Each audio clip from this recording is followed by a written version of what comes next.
Close call in the North Bay today when a structure fire sparked a couple of spot fires in Santa Rosa, but fire crews were ready for it. KPIX 5's Katie Nielsen reports they were pre-positioned because of the current red flag warning.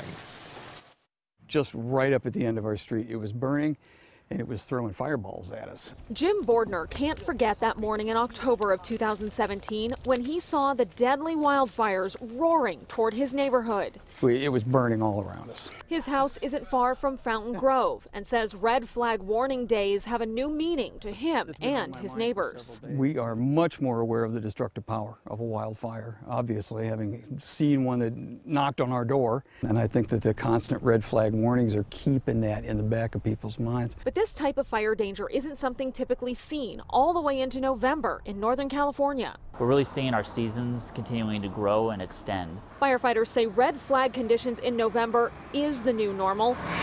It's also part of the reason why Sonoma and Marin counties are staffing additional firefighters and trucks for these red flag days. The fuels are dry, conditions are where they typically would be during the summertime, and we're continuing to get more frequent red flag warnings. About 2 hours after we finished that interview with Paul, this commercial warehouse on the outskirts of Santa Rosa caught fire, sparking two small grass fires on the east side of the building.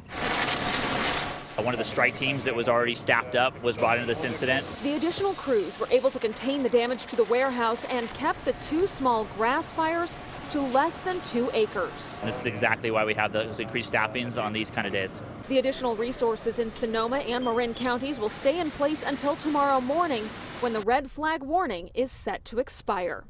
In Santa Rosa, Katie Nielsen, KPIX 5. By the way, at this point, there's no plans from PG&E to do what they did last weekend, cut power to anyone, but that could change if conditions change.